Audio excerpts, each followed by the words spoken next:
इस वीडियो में मैं कक्षा 10वीं वाले विद्यार्थियों को अध्याय 13 के प्रश्नावली 3 के जो 2 प्रश्न छूट गए थे उनको भी इस वीडियो में बताने वाला हूं। तो चलो प्रश्नों को देख लेते हैं। तो छठवां प्रश्न है, कोई 3 असंरेख बिंदु लीजिए और उनसे गुजरने वाले एक वृत्त की रचना कीजिए। ठीक है, 3 बिंदु इस प्रश्न में हमें क्या करना है, लेना है। उससे क्या करना है, लेने के बाद उन 3 बिंदुओं को त्रिभुज बनाना है। त्रिभुज बनाने के बाद उससे ढूंढेंगे कि उसका सेंटर पॉइंट कौन सा है और सेंटर पॉइंट से वृत्त की रचना करना है। ठीक है, तो कैसे करेंगे, तो चलो मैं आपको दिखाता हूँ। सबसे पहले कुछ फॉर्मेलिटी हमें पूरा करना है। तो हम दिया है कह के लिखेंगे 3 असंरेख बिंदु। ठीक है, ये दिया हुआ है। फिर रचना करना है। तो जो 3 बिंदु हमें लेना है ना, वो है एक पी क्यू आर। तो पी क्यू आर असंरेख बिंदु से होकर जाने वाले वृत्त की रचना करनी है। ठीक है, ये कुछ फॉर्मेलिटी जिसे हमें प्रश्न में पूरा करना होता है। ठीक है, अब जो कहा है वो हम इस आधार पे करेंगे। देखो चित्र के आधार पे। तो मैंने क्या क्या किया है ना, उसको मैं पहले बता देता हूँ। उसके बाद जो मैंने किया उसी को मुझे क्या करना है, रचना में लिखना है। तो सबसे पहले मैंने 3 बिंदु लिया। ठीक है, एक बिंदु यहाँ पे, एक बिंदु यहाँ पे, एक बिंदु यहाँ पे। जब इन तीनों बिंदुओं को मिलाते हैं तो ये जो तीनों बिंदु है ना, इन तीनों बिंदुओं को स्केल की सहायता से मैंने मिला लिया। तो ये दोनों मिल गया, फिर ये वाला इसके साथ, ये वाला इसके साथ मिल गया। ठीक है, ये तीनों बिंदु मिल गया। तो पहला पॉइंट क्या बन गया, एक त्रिभुज बन गया ना। तो आपको रचना के पद के पहला में क्या लिखना है, पी क्यू आर असंरेख। असंरेख बिंदु था ना, तो असंरेख बिंदुओं से त्रिभुज पी क्यू आर बनाया। ये हो गया। ठीक है, इसके बाद मैंने क्या किया, देखो ये क्या है, क्यू आर है और ये पी आर है। तो पी आर और ये जो क्यू आर है, इन दोनों के मध्य बिंदु। ठीक है, इन दोनों के मध्य बिंदु, ये मैं नहीं कहूंगा कि इन दोनों के मध्य बिंदु, इन दोनों को पहले मैं क्या करूंगा, नापूंगा कि कितना है। और उतना होने के बाद इसके आधे से क्या करूंगा, एक लंब रेखा ले जाऊंगा।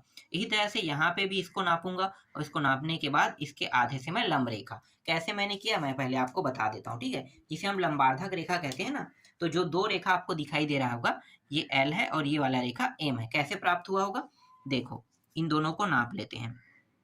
तो ये कितना है, 3 है। 3 का आधा कितना होता है, 3 का आधा 1.5 ना। तो देखो यहाँ पे मैंने बिंदु पॉइंट लिया।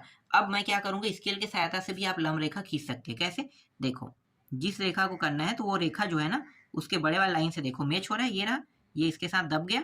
अब क्या करना है, अब यहाँ से आपको ऊपर और नीचे रेखा खींच देना है। तो इस तरीके से भी आप खींच सकते हो। चांदी की सहायता से 90 अंश का कोण बनाते हैं तो लंब रेखा बनता है। तो ये भी क्या है, 90 अंश का ही कोण बना रहा है। ठीक है, इसी तरीके से इसको भी हमने नापा। तो ये कितना हो गया, देखो 2 8 आ रहा है। ठीक है, इसका आधा क्या होगा, तो 1 4 होगा। तो ये 1 4 में आ गया, यहाँ पे बिंदु पॉइंट मिला। इसका भी इसी तरीके से, ये देखो इस तरीके से हमने क्या किया, लंब रेखा खींचा। देखो इस तरीके से। तो ये लंब रेखा में प्राप्त हुआ। इन दोनों का हमने नाम क्या दे दिया, एक का नाम मैंने एम दे दिया और एक का नाम एल दे दिया। तो ये आपको लिखना है। तो देखो भुजा क्या था, देखो भुजा पी आर, कहाँ पे है भाई, पी आर व क्यू आर। तो ये क्यू आर है। को पी आर व क्यू आर की लंबार्धक रेखाएं क्रमशः क्या क्या प्राप्त हुआ, एल व एम खींचा, जिसके प्रतिच्छेद बिंदु दोनों जब यहाँ पे टच हो रहा है, देखो यहाँ पे टच हो रहा है, तो प्रतिच्छेद बिंदु क्या प्राप्त हो, ओ प्राप्त हुआ। ठीक है, इस तरीके से क्या करना है, आपको बता देना है जिसकी प्रतिच्छेद बिंदु क्या प्राप्त हुआ, ओ प्राप्त हुआ। तो देख सकते हो ये रेखा आगे इस तरह बढ़ाएंगे, इसको इस तरह बढ़ाएंगे, जहाँ पे ये दोनों क्रॉस कर रहा है वहां पे कौन सा बिंदु प्राप्त हो रहा है, ओ। तो ओ बिंदु प्राप्त हुआ। ठीक है, अब इसी ओ बिंदु से, ठीक है ओ बिंदु, तो यहाँ पे ये जो ओ बिंदु है और ये पी बिंदु है। ठीक है, ओ और पी बिंदु। तो ओ और पी बिंदु को मैं क्या कर रहा हूँ, ओ और पी बिंदु को त्रिज्या मानकर, देखो त्रिज्या मानते हैं ना, कैसे मानते हो, ऐसे, और ये वाला जो रेखा है इसमें टच कर लो। ठीक है, इस तरीके से ओ और पी को त्रिज्या मान के क्या करूंगा मैं पूरा ना, उसके बाद इस तरीके से वृत्त बनाऊंगा जो क्यू और आर को भी टच कर रहा है। तो देखो यहाँ पे क्या करेंगे, कैसे लिखेंगे, पी ओ को त्रिज्या लेकर ओ को केंद्र मानकर वृत्त खींचा जो बिंदु पी क्यू आर से होकर जाती है। बिल्कुल होकर जाती है।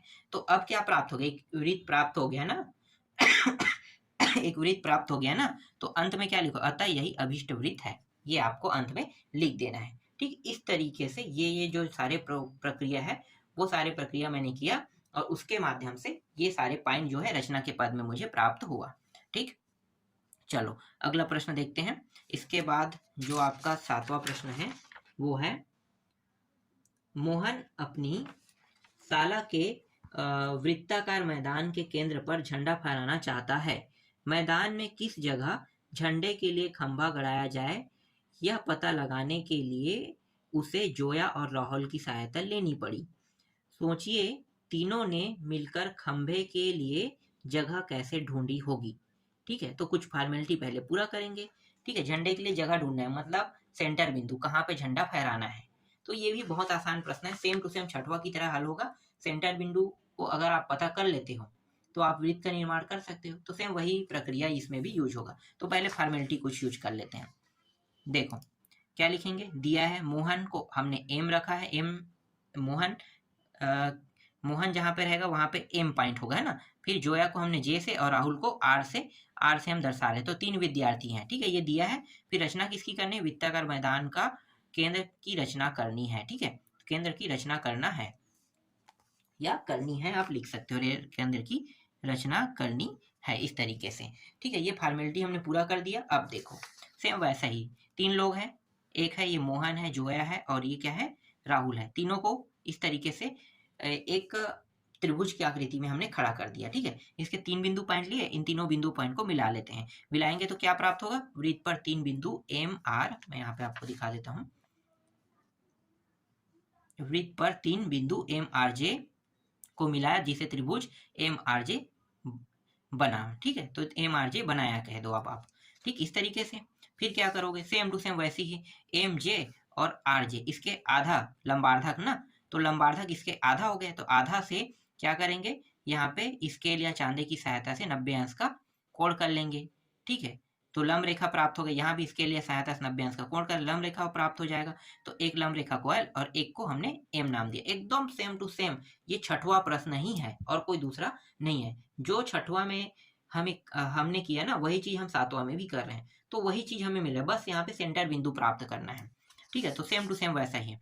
तो देखो, भुजा एम जे व आर जी की लंबार्धक रेखा क्रमशः एम व एल खींचा, जिसका प्रतिच्छेद बिंदु ओ प्राप्त हुआ। ठीक है, जिसका प्रतिच्छेद बिंदु क्या प्राप्त होगा, ओ। यही हमें लाना था, ओ। इससे आगे और कुछ लाने की जरूरत नहीं है।